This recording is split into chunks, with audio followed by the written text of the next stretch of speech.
পড়াশোনা শেষ করে বেকার বেশে বসে আছি বাসায়। এই মা বাবার কাছে অনেক বকাঝকা খেতে হয়। আমার চাকরিজীবী বন্ধুরাও অনেক কথা শোনায়। এই ভাবলাম এবার না হয় কিছু করা যাক। এই কথা ভেবে বাবার কাছে গিয়ে বলি, বাবা ভাবছিলাম কি এবার নিজে কিছু একটা করো। আমার কিছু টাকা দাও, তবে আমি পরে সব শোধ করে দেবো নি।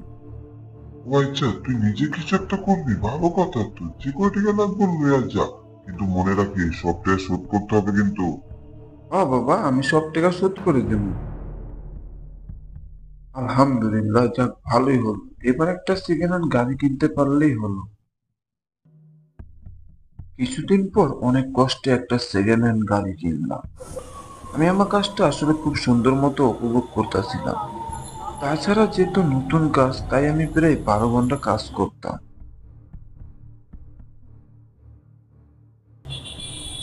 প্রায় 1 মাস হলো আমি গাড়ি চালাচ্ছি। আমি সারা রাত গাড়ি চালাতাম। এখন আর বেকার নই, কাজ করতেছি, টাকাও কামাচ্ছি। সব মিলিয়ে বেশ ভালোই লাগতেছিল। তবে আমার বন্ধুরা রাতে গাড়ি চালাতে অনেকবার নিষেধ করেছে, কিন্তু আমি শুনি নাই।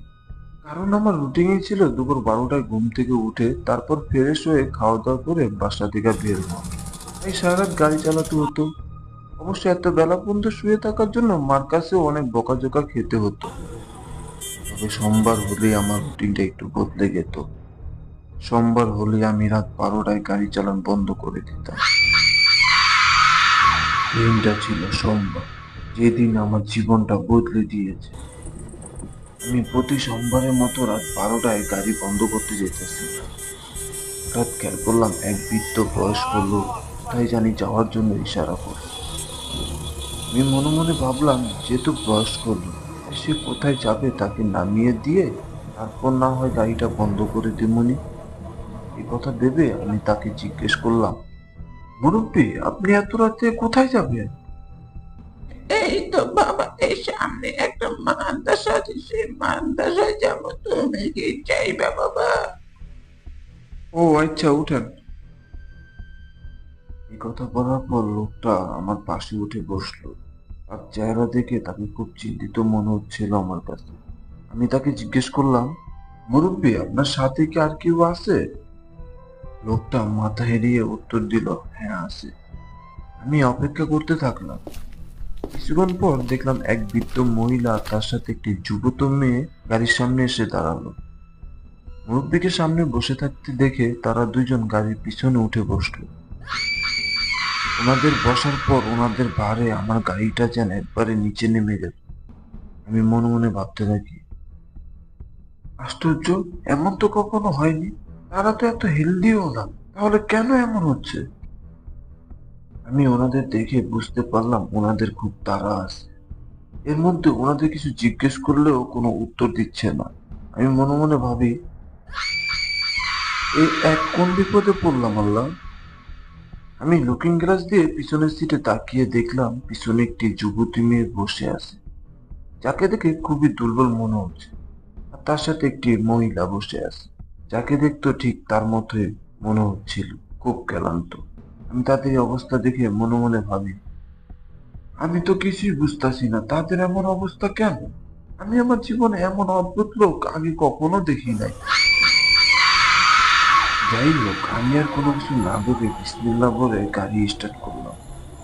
তবে গাড়ি স্টার্ট হলো গিয়ার অনুযায়ী যেমন রানিং থাকা দরকার তেমন রানিং পাচ্ছি না। মনে হচ্ছে যেন রিস্ক আমার গাড়িকে খুব সহজেই অতিক্রম করে চলে যাবে।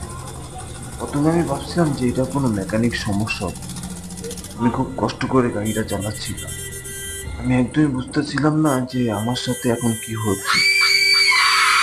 সেটা আবার লোকটা মনে হয় আমার সমস্যাটা বুঝতে পারেছে। এই লোকটা বারবার পিছনে মেয়েটার দিকে তাকাচ্ছিল।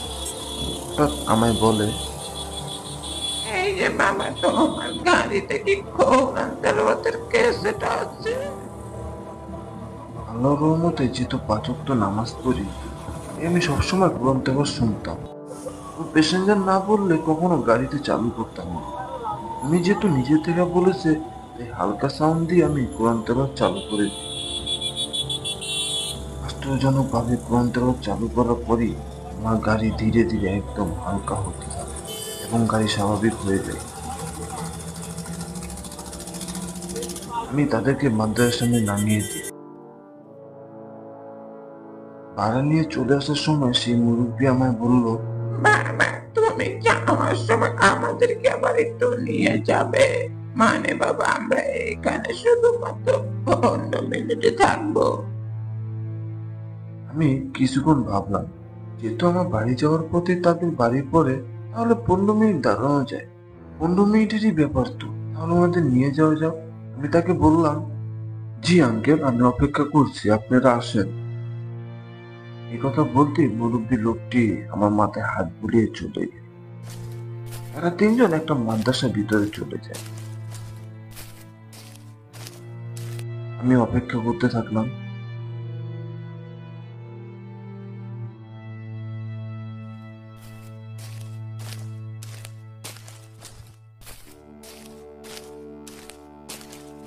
পনেরো 20 মিনিট পর তারা বেরিয়ে আসলো।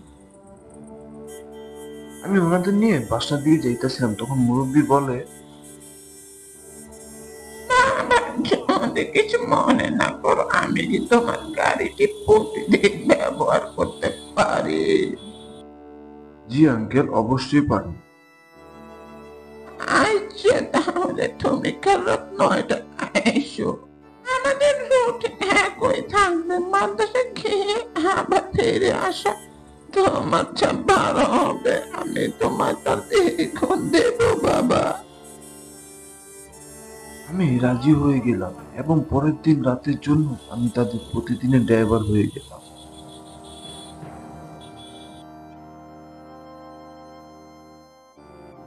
তারপর আমি ঠিক রাত 9টায় ওনাদের বাড়ির সামনে এসে পড়লাম।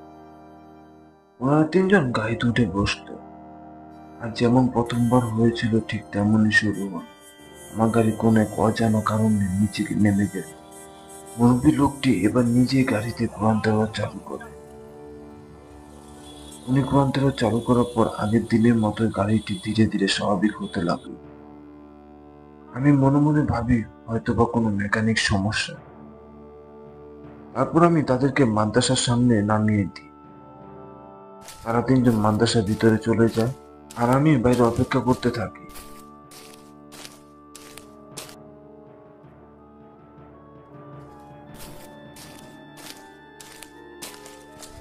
সেদিন ওনারা প্রায় আধা ঘন্টার মতো সময় লাগান। মাদ্রাসা থেকে বেরিয়ে এসে তারা তিনজন গাড়িতে উঠে বসলো।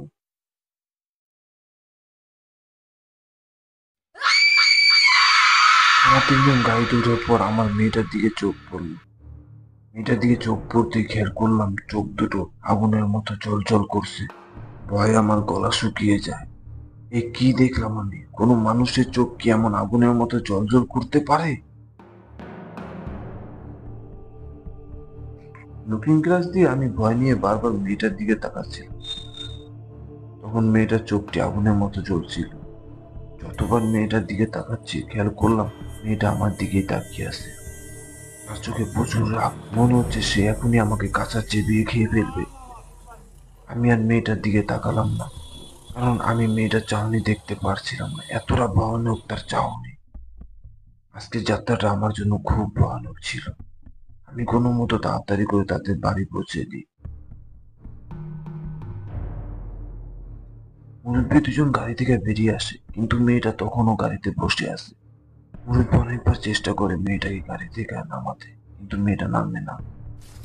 এই বৃদ্ধ মহিলাটি তাদের বাসা থেকে অন্য একজন মহিলাকে নিয়ে এসে মহিলাটি এসে মেয়েটাকে জোর করে গাড়ি থেকে নামায়। তখন পর্যন্ত মেয়েটা আমার দিকে তাকিয়েছিল। মেয়েটার চোখ দুটি এত ভয়ঙ্কর যে তার দিকে তাকানো যাচ্ছে না। তাকে দেখে একদম স্পষ্ট বোঝা যাচ্ছে যে সে আমার উপর এতটাই রেগে আছে যে মনে হচ্ছে আমাকে এখনই চালিয়ে খেয়ে ফেলবে। তবে কিসের এত রাগ? তার চোখ এমন অস্বাভাবিক কেন? মেয়েটার চোখগুলো এমন অদ্ভুত কেন? আগুনের মতো জ্বলজ্বল করছে। আর আমি কি করেছি? মেয়েটা আমার উপরে এত রেগে আছে কেন? এগুলো জানতে চাইলে ভিডিওর পরের পার্টটা দেখতে হবে। পরের পার্টটা দেখতে হলে অবশ্যই আমার চ্যানেলটাকে সাবস্ক্রাইব করে আমাদের পাশেই থাকুন। ধন্যবাদ।